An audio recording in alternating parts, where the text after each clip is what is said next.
5 kilometre की running एक लंबी रेस होती है और इस रेस को कंप्लीट करने के लिए जो सबसे अहम भूमिका निभाती है वह है आपका स्टेमिना और आपका रनिंग करने का तरीका।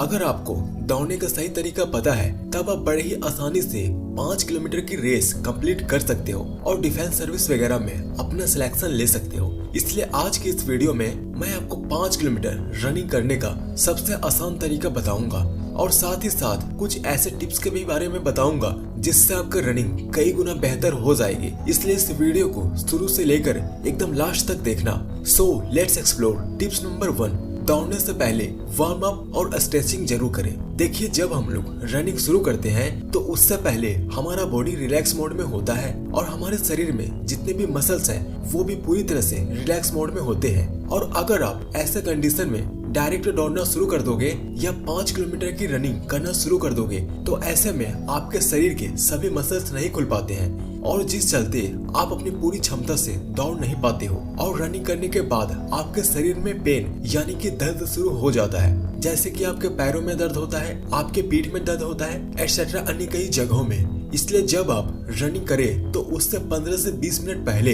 वार्म अप और स्ट्रेचिंग जरूर कर लें। अब शायद जो लोग नए हैं या फिर रनिंग के शुरुआती दिनों में हैं, उनके दिमाग में ये सवाल आ रहा होगा कि वार्म अप और स्ट्रेचिंग क्या होता है। तो देखिए, जो लोग नए हैं वो इस वीडियो में वार्म अप और स्ट्रेचिंग के कुछ एक्सरसाइज को देख सकते हैं। टिप्स नंबर 2, तो जब आप वार्म अप और स्ट्रेचिंग करके रनिंग करना शुरू करते हैं तो उसके बाद जो दूसरी चीज आती है यानी कि जो आपके स्टेमिना को बनाए रखती है वह है आपके सांस लेने का तरीका। दोस्तों, आप क्योंकि 5 किलोमीटर की रनिंग एक बहुत ही लंबी रनिंग होती है तो ऑब्वियसली इसमें आपको स्टेमिना की भी बहुत ज्यादा जरूरत पड़ती है। और अगर रनिंग करते टाइम सही से सांस कैसे लिया जाता है इसके बारे में अगर आपको पता नहीं है तो 5 किलोमीटर की रेस को आप कंप्लीट नहीं कर पाओगे। उससे पहले ही आपकी बॉडी पूरी तरह से थक जाएगी। इसलिए सांस लेने का सही तरीके के बारे में सुनिए। जब आप रनिंग करें तो उस समय आप अपने नाक से सांस को लें और नाक से ही सांस को छोड़ें। ऐसा इसलिए क्योंकि शुरू में आपके शरीर में बहुत ज्यादा स्टेमिना होती है और इसलिए शुरुआती रनिंग में आपको ज्यादा ऑक्सीजन की नीड नहीं होती है यानी कि जरूरत नहीं होती है। इसी तरह आपको कुछ किलोमीटर तक रनिंग करना है और जब कुछ किलोमीटर रनिंग करने के बाद जब दौड़ते दौड़ते आपको ये फील होने लगे यानी कि आपको ये महसूस होने लगे कि अब आपका बॉडी थक रहा है यानी कि अब आपके बॉडी में स्टेमिना को बनाए रखने के लिए और ज्यादा ऑक्सीजन की जरूरत है या और ज्यादा ब्रीथिंग की नीड है यानी कि जरूरत है, तो आपको कुछ इस तरीके से सांस को लेना है। आप रनिंग के शुरुआती टाइम में जिस तरह से सांस को ले रहे थे यानी कि अपने नाक से, उसी तरह से आपको अभी भी सांस लेनी है, लेकिन नाक से सांस को छोड़ना नहीं है बल्कि अपने मुंह से सांस को छोड़ना है। और कुछ इस तरीके से आपको 4 किलोमीटर तक रनिंग करनी है। अपने मुंह से सांस को छोड़ना है क्योंकि उस वक्त तक आपकी बॉडी पूरी तरह से थक जाती है और आपके शरीर को बहुत ज्यादा ब्रीथिंग की नीड होती है यानी कि जरूरत होती है। तो अगर आप इस तरीके से सांस लेकर 5 किलोमीटर की रनिंग में दौड़ते हो तो आपकी बॉडी बहुत कम थकेगी और आप बड़े ही आसानी से 5 किलोमीटर की रनिंग कंप्लीट कर सकोगे। टिप्स नंबर 3, ये टिप आप लोगों के लिए बहुत ज्यादा इम्पोर्टेंट है क्योंकि आप लोगों ने कभी न कभी ये जरूर सोचा होगा कि सही में दौड़ने का तरीका क्या है। वाकई में हमारे शरीर का जो पोजीशन है वह रनिंग के दौरान कैसा होना चाहिए। तो देखिए, जब आप लॉन्ग रनिंग कर रहे हो यानी कि 5 किलोमीटर की रनिंग कर रहे हो तो उस वक्त अपने पैर को पूरी तरह से फ्लैट पटक कर दौड़ना है। आपने कई सारे वीडियोस में ये देखा होगा कि हमें अपने पंजों के बल दौड़ना चाहिए। हाँ, ये सही है, लेकिन हमें अपने पंजों के बल तब दौड़ना चाहिए जब हम लोग स्प्रिंटिंग कर रहे हो या फिर 100 मीटर की रनिंग कर रहे हो, 200 मीटर की रनिंग कर रहे हो यानी कि कुल मिलाकर हो, या फिर 100 मीटर की रनिंग कर रहे हो, 200 मीटर की रनिंग कर रहे हो यानी कि कुल मिलाकर शॉर्ट रनिंग कर रहे हो। देखिए, पंजों के बल दौड़ने से क्या होता है कि इससे आपकी स्पीड काफी ज्यादा बढ़ जाती है और आप शॉर्ट रेस को जल्दी कंप्लीट कर लेते हो और जो कि सही भी है। लेकिन अब सवाल आता है कि जब पंजों के बल दौड़ने से हमारी स्पीड बढ़ जाती है तो हम फ्लैट पैर पटक कर क्यों दौड़े, जबकि फ्लैट पैर पटक कर दौड़ने से हमारी स्पीड तो धीरे हो जाती है कंपेयर टू आपके पंजों के बल रनिंग करने से, है ना। बट समस्या ये है ना दोस्त कि पंजों के बल दौड़ने से आपकी बॉडी बहुत ही जल्दी थक जाती है, सांस फूलने लगती है और जब आप शॉर्ट रनिंग करते हो तो उससे पहले आपके शरीर में पहले से ही इतना स्टेमिना होता है ना कि आप 100 मीटर या फिर 200 मीटर की रनिंग कंप्लीट कर लेते हो। लेकिन जब आप ऐसे ही सोच रखकर लॉन्ग रनिंग करते हो तो कुछ ही किलोमीटर में आप पूरी तरह से थक जाते हो और फिर आप 5 किलोमीटर की रनिंग कंप्लीट नहीं कर पाते हो। देखिए, जब हम लोग पंजों के बल दौड़ते हैं या फिर रनिंग करते हैं तो उसमें हमारे शरीर की बहुत एनर्जी की खपत होती है। इसलिए जब भी लॉन्ग रनिंग करें तो उससे पहले वार्म अप जरूर करें, स्ट्रेचिंग करें या लॉन्ग रनिंग में पहले फ्लैट पैर पटक कर दौड़ें और फिर लास्ट में जो 100 से 200 मीटर रह जाए उसमें आपको अपने पंजों के बल दौड़ना है, पूरी जी जान लगा के। क्योंकि जब हम फ्लैट पैर पटक कर दौड़ते हैं तो इससे हमारी बॉडी का जो वजन है वह हमारे फ्लैट पैर पर जाता है और जिससे हमारे पैरों को पटकने से हम लोगों का बहुत कम प्रभाव पड़ता है।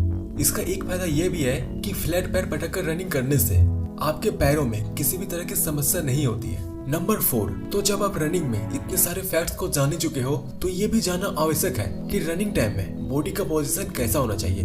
देखिए, नॉर्मली जब हम रनिंग की पोज देखते हैं तो हमारे मन में ये सवाल आता है कि इनके रनिंग में बॉडी का पोज अलग अलग होता है। जैसे कि कुछ लोग अपने बॉडी को आगे की तरफ झुकाकर रनिंग करते हैं तो कुछ लोग एकदम सीधा होकर रनिंग करते हैं। पर असल में बॉडी को कैसे रखा जाता है इस बात को अभी जान लो। तो देखिए, जब आप दौड़ते हैं तो इसमें आपके बॉडी का जो पोजीशन है वो कम से कम 20 से 30 डिग्री तक आगे की ओर झुका रहना चाहिए। लेकिन ध्यान रहे, आपका बॉडी तो झुका रहना चाहिए लेकिन आपका सर झुका नहीं रहना चाहिए, वो पूरी तरह से स्ट्रेट हो यानी कि सीधा हो। क्योंकि जब हम लोगों की बॉडी आगे की तरफ झुका रहता है तब हम लोगों की बॉडी को ऐसा फील होता है कि वह आगे की तरफ गिरने वाला है और इसी वजह से वह बहुत जल्दी पैरों को आगे की तरफ फेंकता है ताकि आप गिरने से बच सको। और ऐसे दौड़ने से आपकी स्पीड भी बहुत ज्यादा बढ़ जाती है और साथ ही साथ आगे से आने वाली हवा को भी हमारी बॉडी अच्छी तरह से चीर कर आगे की ओर बढ़ जाती है।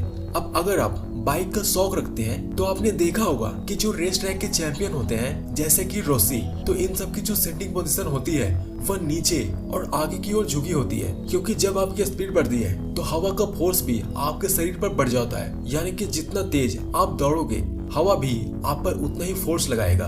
इसलिए जरूरी है कि अपने सिर को नीचे करके और अपनी बॉडी को कुछ इस तरीके से हल्का सा झुकाकर रनिंग करें। इम्पोर्टेंट फैक्ट्स अबाउट रनिंग को फास्ट बनाने के लिए सुबह का समय दौड़ने के लिए सबसे अच्छा होता है। वैसे तो आप रनिंग किसी भी समय कर सकते हैं पर सुबह और शाम का समय दौड़ना लाभकारी माना जाता है। लेकिन मॉर्निंग वॉक या मॉर्निंग में दौड़ना ज्यादा फायदेमंद होता है। सुबह की ताजी हवा आपके दौड़ने की स्पीड को बढ़ाने में सहायता करती है, आपके दौड़ने की स्पीड में आपकी मदद करती है, साथ ही इससे स्टेमिना भी बढ़ती है तथा आपके शरीर में इन ताजी हवा से और भी कई तरह के फायदे होते हैं। जब भी आप दौड़े तो उस समय इस बात का ख्याल रखें कि आपके कपड़े आरामदायक हो जिससे आपको दौड़ने में कोई बाधा ना आए। जैसे कई लोग गलतियां क्या करते हैं कि वो जींस या किसी टाइट कपड़ों पर ही रनिंग करने लगते हैं, जो कि सही तरीका नहीं है। आपको ऐसा नहीं करना है। दौड़ते समय जूतों का विशेष महत्व होता है, इसलिए आरामदायक जूते ही पहने और नए जूते पहनकर दौड़ने का प्रयास ना करें क्योंकि इससे आपको पैरों को नुकसान होता है। अपने मन को सकारात्मक विचारों से भरकर रखें, इससे आपको आत्मविश्वास मिलेगा और यही आत्मविश्वास आपकी स्पीड को दोगुना करने में मदद करेंगे। इस फैक्ट का आपको विशेष ध्यान रखना है दोस्तों। जी हाँ, धूम्रपान और शराब जैसी चीजों का सेवन कभी भी ना करें क्योंकि इनका सीधा असर आपके स्टेमिना को प्रभावित करता है और यह एक ऐसा टॉपिक है जिसमें पूरा डेडिकेटेड वीडियो बनाया जा सकता है। तो दोस्तों, आपको ये वीडियो कैसी लगी नीचे कमेंट करके जरूर बताएं। वीडियो पसंद आई हो तो लाइक, कमेंट और शेयर करें और इस वीडियो के डिस्क्रिप्शन बॉक्स को विजिट करना ना भूलें। And thanks for watching this video.